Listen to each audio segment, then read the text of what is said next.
और अब बात करते हैं 1958 में बनी कंपनी हिंडाल्को की। 1,15,000 करोड़ रुपए के मार्केट कैप वाली हिंडाल्को आदित्य बिरला ग्रुप की फ्लैगशिप कंपनी है। एल्यूमिनियम और कॉपर का उत्पादन ये कंपनी करती है। कंपनी के पास 50 यूनिट्स हैं। इनका कामकाज 50 से ज्यादा देशों में फैला हुआ है। नतीजे निकल कर आए हैं, उन पर तो हम बात करेंगे। सालाना आधार पर जो आय है, हल्की गिरावट दिखी है। 52,800 करोड़ रुपए के पास ये दर्ज हुई है। मुनाफे की बात करें, हालांकि वो बढ़ा है, ऑलमोस्ट 64-65% की स्ट्रेंथ दिखी है। 2230 करोड़ ये दर्ज हुआ है। मार्जिन में अच्छी तेजी देखने को मिली है। नतीजों को ये बल कहां से मिला है, कैपेक्स प्लान क्या है, अपडेट कैसा है, आगे का ग्रोथ आउटलुक क्या है, इन सब पर हम विस्तार से बात करेंगे। हमारे साथ कंपनी के एमडी सतीश पाई सर शो में शामिल हो चुके हैं। मिस्टर पाई सर, गुड आफ्टरनून, बहुत स्वागत है आपका जी बिजनेस पे। सर, इनफैक्ट आपके जो यूएस के प्लांट है अलाबामा में, उसी के साथ शुरुआत करती हूँ मैं इस इंटरव्यू की। केपेक्स हमने देखा है, वहां पर वृद्धि देखने को मिली है। 250 करोड़ डॉलर से बढ़कर 410 करोड़ डॉलर के आसपास रहा है और ये बहुत बड़ा जंप है। ऑल्सो टाइमलाइन भी हमने यहाँ देखा है, बढ़ाई गई है। सर, क्या कारण रहा है और एनी चांसेस कि इसको आप रिव्यू करेंगे फिर से? देखिए, ये बे मिनट में जो प्रोजेक्ट है, ये हमारे लिए और नोवेलिस के लिए काफी स्ट्रेटेजिक प्रोजेक्ट है। ये 40 साल में यूएस में पहला ग्रीनफील्ड प्रोजेक्ट हॉट मिल कोल्ड मिल का लग रहा है। यूएस मार्केट अंडर सप्लाइड है चाइना से और एशिया से। अभी कैन बॉडी शीट इंपोर्ट हो रहा है, तो ये प्रोजेक्ट स्ट्रेटेजिकली काफी इंपॉर्टेंट है।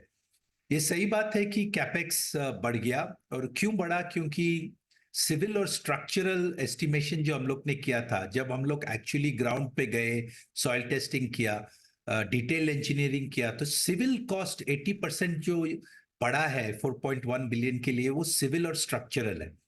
और ये प्रोजेक्ट का रिटर्न हम लोग बोल रहे हैं कि जो पहले हम लोग मिड टीन्स बोल रहे थे, वो अभी डबल डिजिट है। और नोवेलिस का कॉस्ट ऑफ कैपिटल तो सिंगल डिजिट पे है। तो ये प्रोजेक्ट इकोनॉमिकली मेक सेंस। और ये भी है कि ये प्रोजेक्ट फेज 1 है। 600 केटी कैन बॉडी शीट और ऑटो हम लोग जो अभी पहला फेज में लगा रहे हैं, we can double this capacity. और इसका कैपेक्स इंटेंसिटी 1,500 to $2,500 पर टन रहेगा, जो फेज 1 में अभी $6,800 पर टन है। तो काफी रीजंस के लिए project makes economic sense, strategic sense. और इसलिए इंस्पाइट ऑफ कैपेक्स बढ़ने के मुताबिक हम लोग we are quite confident that this project going ahead will make a lot of sense. Very well sir, और अच्छा है आपने इस पर पूरी एक्सप्लेनेशन दे दी। अच्छा सर, आईआरआर फोरकास्ट हमने देखा है कि ये डबल डिजिट से घटाकर अब लोअर सिंगल डिजिट में कर दिया, रिड्यूस कर दिया गया है। क्यों सर, ऐसा क्यों किया? कैपेक्स बढ़ने से तो रिटर्न तो कम ही होगा, क्योंकि अवर प्राइसिंग हम लोग कॉन्ट्रैक्ट्स ऑलरेडी क्लाइंट के साथ साइन करके फिक्स्ड हो गए हैं। और इसलिए जो 2.7 बिलियन टन्स में मिड टीन्स था, अभी हम लोग डबल डिजिट बोल रहे हैं। But double digit return is still very good, क्योंकि हमारा cost of capital single digit 8 और 9% है। Valid point sir. अच्छा सर, जरा बताइए आपका ये जो क्वार्टर रहा है, बीती तिमाही रही है, उसमें value added product sales sir, उनके बारे में बताइए। नोवेलिस का Q4 will be very strong. Sales will be higher than Q3. EBITDA per ton will go to 525 from 499. So Novelis के लिए हम लोग Q4 के लिए डिमांड काफी स्ट्रांग प्रेडिक्ट कर रहे हैं। Both auto, can body sheet, aerospace का डिमांड वेरी स्ट्रांग है। अगर आप इंडिया डाउनस्ट्रीम पे देखें तो Q3 वाज अ थोड़ा वीक क्वार्टर था। वीक क्वार्टर था क्योंकि प्रोडक्ट मिक्स वाज एडवर्स। तो कुकवेयर, होमवेयर सेगमेंट जो हमारे लिए काफी प्रॉफिटेबल है, उसका सेल्स Q3 में कम हुआ। बट वी आर कॉन्फिडेंट कि Q4 में this will bounce back. So downstream demand India and outside India continues to be very strong. 7 to 8% growth पे चल रहा। Okay, valid point sir. अच्छा पाई सर, थोड़ा सा कर्जे के बारे में भी बात कर लेते हैं कंपनी के। तो ये जो नेट डेट है, अगर हम कंसो लेवल पर देखें तो ये घटा है। 37,613 करोड़ से घटकर 34,835 करोड़ रहा है क्वार्टर ऑन क्वार्टर बेसिस पे। आगे का सर गाइडेंस क्या होगा?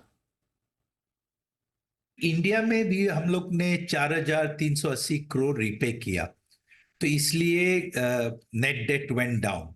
नोवेलिस का नेट डेट इज मोर और लेस फ्लैट। सो अगर आप देखें गोइंग फॉरवर्ड Q4 में हमारा और कोई डेट रिडक्शन प्लान नहीं है, but net debt to EBITDA will come down because EBITDA will go up. तो at the end of March 31st 2024 you will see that हमारा जो 1.43 अभी consol net debt to EBITDA है, it will come further down. Sir थोड़ा demand पर focus कर लेते हैं, सिंस मेटल से जुड़ा आपका कारोबार है, माइनिंग से जानना चाह रहे थे कि अब गोइंग फॉरवर्ड कमोडिटीज को लेके कैसा फोरकास्ट है, एल्यूमिनियम, कॉपर, अगर आप एक आइडिया दे सके। तो अगर आप देखें एल्यूमिनियम एंड कॉपर दो कमोडिटीज हैं जिनका डिमांड काफी स्ट्रांग है, driven by solar, green energy, electrification. तो वी बिलीव दैट हमारा aluminium and copper demand next quarter and in the coming year will be quite strong. अगर आप पूछे कि एलएमई का क्या फोरकास्ट है, तो LME we are saying that वो 2100 से $2300 पर टन पे रहेगा। There is a chance for an upside if economic conditions get better. अगर geopolitical war ये सब कम हो जाए तो there is a good chance that commodity price can go up. The downside is geopolitical. अगर wars spread होते हैं, then there is a chance that commodity prices can go down. But fundamentally, aluminium and copper supply demand is tight and driven by electrification. इनका demand in the coming quarter should be very strong. Valid point sir, लेकिन sir आपने geopolitical tension का जिक्र किया और हमने जो एक नया जियोपॉलिटिकल टेंशन जुड़ते हुए देखा है वो है लाल सागर का। हम देख रहे हैं वहाँ तनाव बढ़ता चला जा रहा है, जैसे हूती हमले हो रहे हैं। मुझे बताइए सर, आपके बिजनेस पे, हिंडाल्को पे कोई असर ये लाल सी रेड सी तनाव का?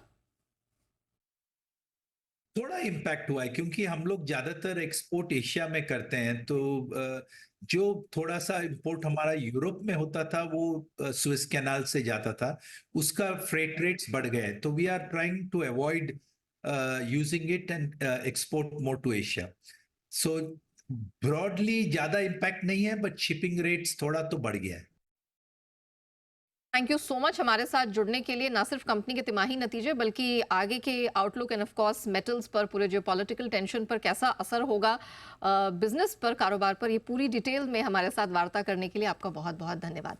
चलिए इसी के साथ शो को हम यही रैप अप करते हैं, लेकिन बने रहिएगा जी बिजनेस के साथ। ब्रेक के उस पार भी खबरों का सिलसिला जारी रहेगा।